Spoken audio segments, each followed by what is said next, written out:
Dear students, good evening. Student, हमारी exercise 5.2 थी, वो कंटिन्यू थी।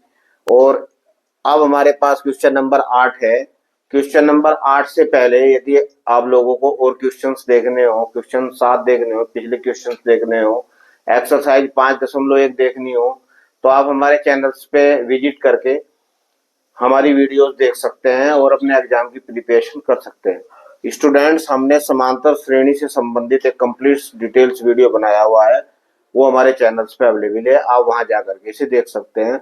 अब इसी क्रम में क्वेश्चन नंबर 8 है। An A P consist of 50 term of which third term is 12 and the last term is 106, find the 29 terms 29 terms. देखिए स्टूडेंट्स, ये कह रहा है कि एक समांतर श्रेणी में 50 पद हैं, जिसका तीसरा पद 12 है और लास्टवा पद, यानी कि लास्ट का मतलब 50वां पद लास्ट का है ना। लास्ट तो हमारे पास 50वां ही है ना, क्योंकि जब समांतर श्रेणी 50 पद रख रही है तो लास्ट टर्म 50 है। इज 106, फाइंड द 29 टर्म, यानी कि 29वां पद आप लोगों को ज्ञात करना है। देख स्टूडेंट्स, जैसे आप लोगों के पास एक क्वेश्चन नंबर 7 था, इसी तरीके से क्वेश्चन नंबर होगा, तो आप लोग सर शुरू में ही मानेंगे, let the first term of A P is A and the common difference is D, यानी कि समांतर श्रेणी का पहला पद ए है और इसका जो कॉमन डिफरेंस है डी है। तो A3 बराबर दिया हुआ है 12, A3 बराबर 12 है। तो इस फॉर्मूले में आप लोग an is equal to a plus n minus 1 into d से n की जगह आप लोग 3 रखेंगे तो A3 का मान 12 है। a plus 3 minus 1 into D, तो 12 बराबर a plus 2d, question number 1, sorry समीकरण नंबर 1। अब नेक्स्ट है और लास्ट टर्म का मतलब हमारे पास 50वां पद। अब 50 यानी कि ए 50 दिया हुआ है आपके पास 106, A50 आपके पास 106 दिया हुआ है।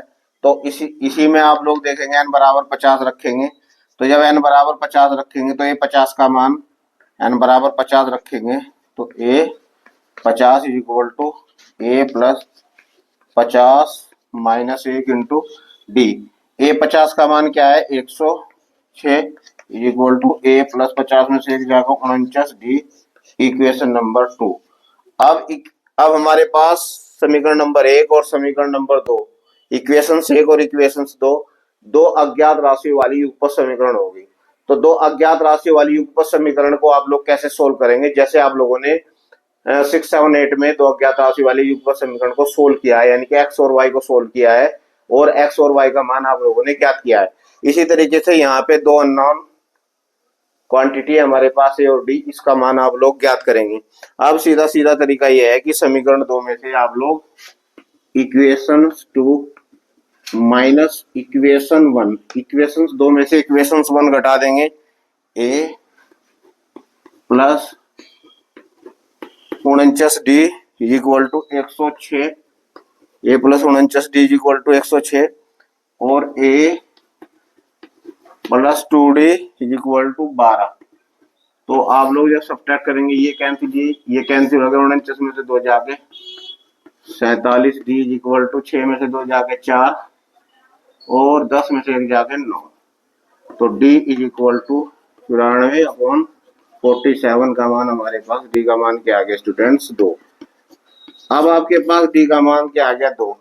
d का मान आप लोग क्वेश्चन नंबर 1 में, सॉरी इक्वेशन नंबर फर्स्ट में रखेंगे, पुट इन इक्वेशन फर्स्ट,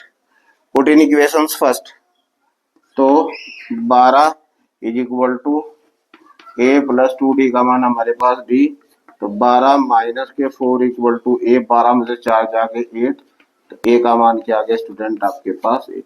तो ए और डी के मान आप लोगों ने ज्ञात कर लिए। अब आप लोगों को 29वां टर्म्स ज्ञात करना है। यानी कि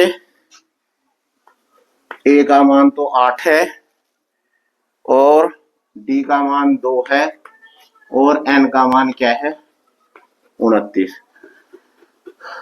तो A N is equal to N plus 1 into minus D, यानी कि एन की जगह आप लोग 29 रखेंगे। तो ए 29 बराबर ए का मान आपके पास 8 है, 29 माइनस 1 इंटू डी का मान क्या है आपके पास 2 है।